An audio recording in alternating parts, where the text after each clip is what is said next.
Halo, Assalamualaikum warahmatullahi wabarakatuh. Selamat pagi anak-anakku kelas 9A, B, C, dan D.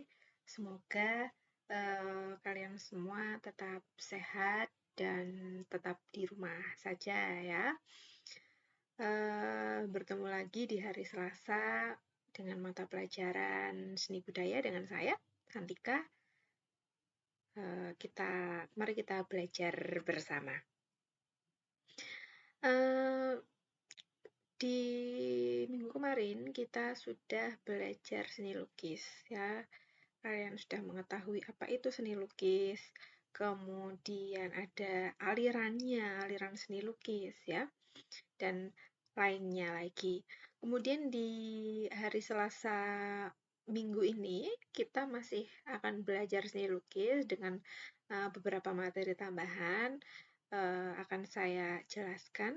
Semoga bisa dimengerti oleh teman-teman kelas 9A, B, C, dan D ya.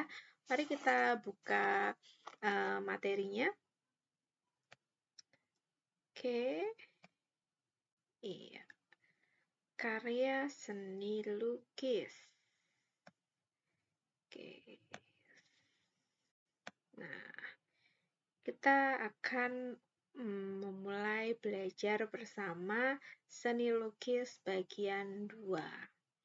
Kemudian, nah di bagian kedua ini ya, pertemuan berikutnya ini, kita akan membahas tentang unsur karya seni lukis ya. Jadi unsur karya seni lukis itu ada dua, yaitu yang pertama unsur psikis atau non-virtual, dan yang kedua unsur fisik. Apa sih unsur psikis itu? Nah, ada yang tahu nggak yuk? Ya, jadi unsur psikis ini adalah unsur yang muncul dari si pelukis. Di sini dijelaskan, dicontohkan itu ada ekspresi. Jadi ketika si pelukis akan melukis atau menggambar, dia mungkin dia akan menggambarkan atau melukiskan ekspresi orang senang, ekspresi orang sedih misalkan. Nah, itu kan muncul dari si pelukisnya ya. Tetapi kemudian ada juga gagasan atau ide, kira-kira mau menggambar apa sih? Kamu punya ide apa untuk dituangkan dalam lukisan? Kemudian ada imajinasi ya. Jadi setelah kamu punya ide, kemudian kamu berimajinasi dan dituangkan di dalam lukisan tersebut. Kemudian ada pandangan hidup, ada pengalaman. Jadi kalau pengalaman itu mungkin si pelukis punya pengalaman yang membahagiakan, dia ingin melukiskan pengalaman tersebut ya. Kemudian ada teknik, menggunakan teknik apa, kemudian ada pengetahuan, kemudian ada sikap artistik, sikap estetik, dan konsep karya seni. Nah, itu bagian dari unsur psikis ya, atau non visual. Kemudian yang kedua itu ada unsur fisik atau unsur visual. Nah, kalau unsur visual ini ya unsur yang dapat dilihat dan bekerja sama dengan unsur psikis dalam proses pembuatan karya seni lukis. Jadi yang bisa dipadukan dengan ke-10 unsur psikis itu ya. Jadi ada garis, ada bentuk, ada warna, ada komposisi, dan ada tekstur ya. Itu unsur karya seni lukis. Kemudian next kita ke prinsip karya seni lukis. Oke. Nah, di prinsip karya seni lukis ini yang pertama itu ada kesatuan atau unity, kemudian keselarasan, harmoni, penekanan, kontras, gradasi, proporsi, dan komposisi. Nah, jadi yang dimaksud dengan kesatuan itu apa sih? Prinsip utama dalam karya seni untuk saling menunjang sehingga membentuk komposisi yang bagus dan serasi. Jadi kalau komposisi, nah di sini juga ada komposisi ya. Kalian lihat di bagian yang F, itu kalau komposisi adalah menyusun unsur seni rupa. Jadi menyusun unsur psikis dipadukan dengan unsur fisik. Ya, itu dinamakan dengan komposisi supaya tersusun dengan rapi, dengan bagus dan memiliki alur cerita. Nah, kesatuan ini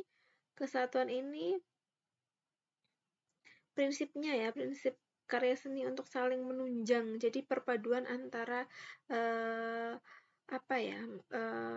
dalam komposisi itu harus ada kesatuan ya, ada kesatuan antara unsur seni, unsur psikis dan unsur fisik.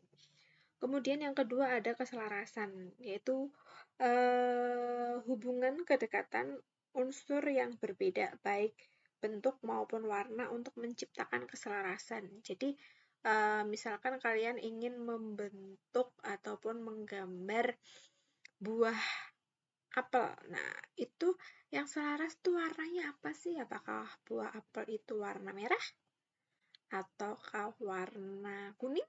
Nah, lebih selaras yang mana gitu ya.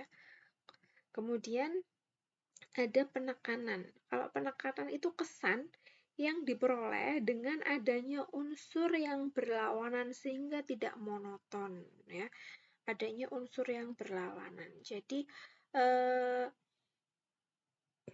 yang mau ditekankan itu di mananya? Apakah di unsur psikisnya, non visualnya, ataupun di unsur visualnya ya. Itu ditekankan ya, ataupun mana yang akan lebih ditonjolkan.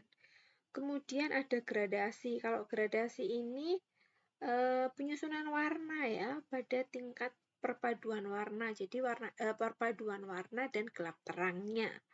Itu namanya gradasi. Kemudian ada proporsi, membandingkan bagian satu dengan bagian lainnya. Misalnya, ya, membandingkan ukuran tubuh dengan kepala. Kan nggak mungkin antara tubuh dan kepala gede semua. Itu kan ada proporsinya. Kalau kepala ya lebih kecil ukurannya daripada tubuh, misalkan seperti itu. Ya, itu adalah prinsip karya seni lukis ya. Kemudian kita lanjut lagi ke teknik karya seni lukis. Oke. Nah, di teknik karya seni lukis ini ada 9 anak-anak. Yang pertama adalah teknik akuarel. Apa sih teknik akuarel? Yaitu teknik dengan menggunakan cat ya, dengan menggunakan cat baik cat air maupun cat akrilik ya. Teknik melukis dengan menggunakan cat air dengan sapuan warna yang tipis, jadi nggak tebal-tebal untuk mewarnai dengan cat air itu dinamakan dengan akuarel. Berbeda dengan plakat. Kalau plakat itu lebih tebal ya, sapuannya itu lebih tebal. Kalau teknik plakat ini bisa menggunakan cat air, cat akrilik maupun cat minyak. Kemudian yang ketiga itu ada teknik spray, itu juga sama, masih menggunakan cat ya, tetapi dengan cara disemprot atau dispray. Kemudian ada teknik pointillis. Nah, kalau teknik pointillis ini teknik melukis yang cenderung menggunakan titik-titik dan perpaduan warna. Jadi kamu ingin membentuk wajah seseorang tetapi menggunakan pointillis atau menggunakan titik-titik. Titik-titik itu nanti akan membentuk sebuah wajah. Itu dinamakan dengan teknik pointillis. Kemudian teknik tempera ya. Teknik tempera. Teknik melukis dengan cara melukiskan sebuah gambar pada tembok dengan sedemikian rupa sehingga menghasilkan sebuah karya seni yang menyatu dengan ilmu arsitektur ya.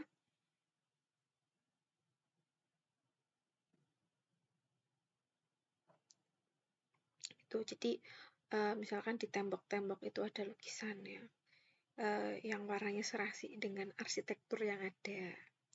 Kemudian teknik impasto. Kalau teknik impasto ini hampir sama dengan teknik plakat, tetapi lebih tebal lagi ya dari teknik plakat untuk sapuannya. Kemudian ada teknik dusel. Nah, kalau teknik dusel ini teknik penerapan warna dengan goresan yang lembut dan halus ya. Jadi gelap terangnya itu terlihat Kemudian ada teknik block atau flat. Kalau di dalam foto itu kalian nggak asing dengan yang namanya foto siluet ya. Nah, jadi teknik flat itu sama dengan foto siluet. Jadi hanya memperlihatkan bentuk wajahnya, bentuk wajah, misalkan bentuk hidungnya, kemudian mata, mulut ya, lekukannya saja, tetapi tidak jelas, apa, tetapi warnanya hitam semua ya. Pak Min kayak kayak ini, kayak apa namanya, kayak siluet, gambar siluet itu sama. Kemudian ada teknik kolase, yaitu dengan cara menempelkan sesuatu ya, baik kertas dan lainnya dengan potongan kecil-kecil pada kanvas. Jadi misalkan kalian memotong koran nih, potong koran terus ditempelkan di kanvas, tetapi dengan membentuk wajah ya. Bentuknya nanti akan berupa wajah, misalkan seperti itu. Kemudian kemudian yang terakhir ya, ini anak-anak, itu ada langkah-langkah membuat karya seni lukis. Nah, saya yakin kalian sudah tahu ya langkah-langkahnya apa saja, apa bahan yang perlu disiapkan, karena di pertemuan kemarin, pertemuan pertama, kalian sudah saya beri tugas untuk menggambarkan seni lukis dengan berbagai teknik bebas dan menggunakan media apapun bebas ya. Yang pertama, langkah-langkah membuat karya seni lukis itu membentuk gagasan kreatif. Tadi sudah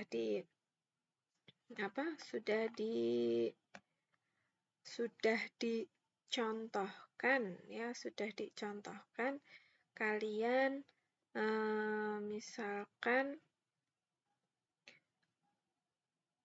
ingin menggambarkan suasana sekolah ya, gagasan idenya itu ide kalian, kemudian kalian berimajinasi, setelah berimajinasi kalian membuat sketsa, di sketch kira-kira akan seperti apa lukisannya. Kemudian sebelum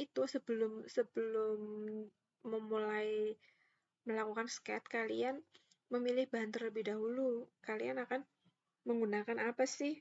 Apakah kalian akan menggunakan kanvas karena kalian ingin menggunakan cat minyak, ataupun kalian akan menggunakan kertas gambar biasa karena kalian punyanya dilelah di rumah, kok punyanya cat air gitu.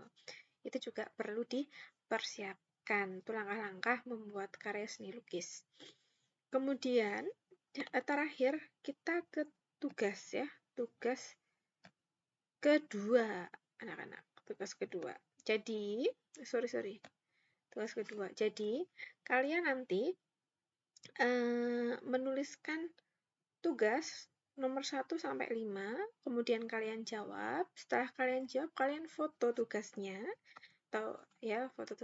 setelah itu dikirimkan, bisa melalui messenger saya, melalui Facebook, ataupun bisa melalui WhatsApp ya.